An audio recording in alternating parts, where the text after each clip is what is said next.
বড় ভাই, ও বড় ভাই, ভাবি ভাবি ঘরে আছো?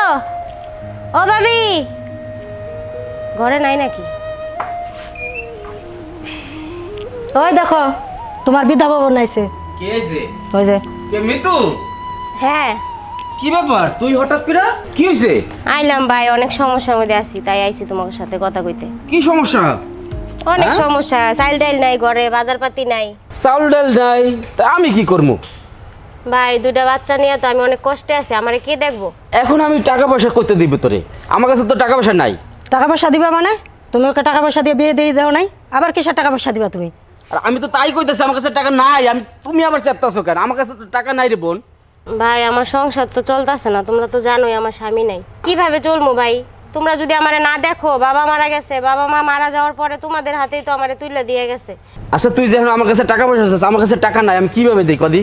তুমি দিবা মানে? তুমি টাকা পয়সা আমি কোথায় তো পাবা? বলছি দিতে পারবো না, আমার কাছে টাকা নাই, সেটাই তো বলতেছি। হ্যাঁ ওটাই আচ্ছা শোন, তুই চিন্তা করিস না, একটু দেখি আমি কি করা যায়। দেওয়া যায় মানে? তুমি কি একাই ভাই নাকি? মেজো ভাই আছে না? মেজো ভাইরে ডাকো। এ আলামিন, এ দেখ মিতু আইছে। আরে ভাই চিল্লাও কে? তোমাকে লগে কি একটু ঘুমাইতে পারবো না? আরে দেখ মিতু আইছে। মিতু কি কয় শোন। কি সর কি সমস্যা কি ওর? তোমার বোন 2 দিন গেলে পর পর কি লাগে আসে না? আরে জানো তো ওর লেগে স্বামী মরে গেছে, অনেক দিন হয়েছে, 2টা বাচ্চা আছে, 2 দিন পর পরে ডিস্টার্ব করে, কি করি কত? এই তোরা মানে কি গেছর মেসর করতাছস? মিতু আইছে, সারাদিন খালি বউর আসল ধরে থাকস। এদিকে আয়। তোমার ওই বড় ভাইয়ের কথা বলো আমার সহ্য হয় না বলো। আরে এর কথা তাড়াতাড়ি আসো। আরে তুই তাড়াতাড়ি আয়। আসো, কি হয়েছে দেখি। এ দেখ মিতু কি কইতে চায়। বল। এগো যন্ত্রণা আর ভাল লাগে না বুঝছো, একটু ঘুমাইছি। এই কি রে, কি সমস্যা? তো 2 দিন পর পর তুই দৌড়ে চলে আস বাড়ির ভিতরে, কি সমস্যা কি তোর? ওর বলে খাওয়া দাওয়ার কোনো টাকা পয়সা নাই, আমার কাছে আইছে টাকা পয়সা নিতে। তা তুমি দাও, তুমি বেশি জমি খাও, তুমি দাও, আমি কি করবো এখানে? তুই আমার এরকম করতাছিস কি? টাকা জমি কত পেয়েছিস কি? আমি খাই কই? আমার দিছো তুমি ছোট ঘর, তুমি থাকো বড় ঘরে, আর আশেপাশে যে জমি জমা আছে সবাই তো তুমি খাও। 2 দিন পরে পরে আমাকে দুইজনে ধরে ধরে মারবেন, জায়গা তুমি বেশি খাইবেন। আপনাকে কি আপনারা দেখতেছি তুই অনেক তো বেশি কথা বলছিস, তুই কিন্তু বেশি বেদব হয়ে গেছস। ভাই ভাবি তোমরা থামো, তোমরা আর ঝামেলা করো না। আমি চাই না আমার জন্য তোমাদের সংসারে কোনো অশান্তি হোক। বাবা মরে গেছে, বাবা মা মারা যাওয়ার পরে তখন তো আমার কপাল এমনিই পুড়ে গেছে। এখন আবার আমার স্বামীটা মারা যাওয়ার পরে আমার 2টা সন্তান নিয়ে আমি অনেক কষ্ট করে জীবন চলতেছে আমার। তোমরা আমার মায়ের পেটের ভাই, তোমরা যেহেতু আমার দায়িত্ব নিতে চাইতেছো না, আমি এত কষ্টে থাকার পরেও তোমরা আমার খেয়াল করতেছো না, দেখতেছো না, কি আর করবো? থাক, আমি আমার দুঃখ কষ্ট নিয়ে আমার মতোই থাকি। আমার প্রয়োজন হলে আমি আমার 2 সন্তান নিয়ে রাস্তায় ভিক্ষা করে খাবো, তারপরে আর তোমাদের কাছে আসবো না। আমার জন্য তোমাদের আর কোনো কষ্ট করতে হবে না। মিতু মা, এদিকে। আসসালামু আলাইকুম কাকা। আসসালামু আলাইকুম কাকা। কি ব্যাপার, তোরা কি শুরু করছস? এটা কি বস্তি বাড়ি?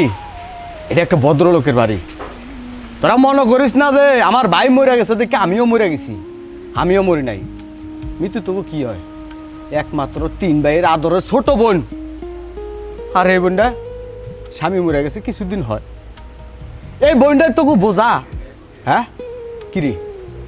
ও তো চাচা কিছু বললেন না, থাক তুই চুপ থাক, তুই আমার আর কোনো কথা কবি না। না থাক, তুই চুপ থাক। আমি আড়াল থেকে সব শুনছি। তোর একটা মাত্র বোন, এটা কি তোকে বোঝা? ও তো এই সম্পত্তির মালিক, এই সম্পত্তির মালিক না? আর তুই বড় হইয়া সবার থেকে সম্পত্তি ঠগায় নিয়ে বেশি নিয়ে বয়ে রয়েছে। জায়গায় আমি বেশি নিছি বেশি না, না মানে তুমি তো বেশি নিছো জমি। না তুই নিছিস বেশি।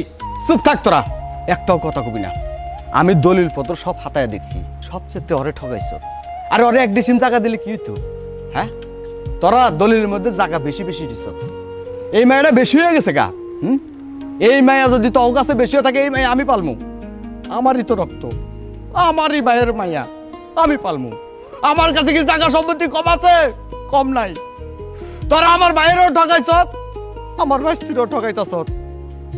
তগও মরতে হইব, তোরাও মরবি। এই জায়গা সম্পত্তি কবরে নিতে পারবি না, কবরে নিতে পারবি না তুই কোনোদিন। ওরা যদি মইরাও যায়, ওগো কাছে রাখবি না। আমার জায়গা সম্পত্তি যা আছে সব আমি তোরে দিয়ে দেবো। তুই আজকে থেকে আমার মায়া, এই অমানুষ মুখ জীবনে দেখবি না। চল। এই বাদ দাও দেন, ও হ্যার ভাইজিয়া নিয়ে দেখে যে খাওয়াতে দিকে তুমি আসো করে চলো।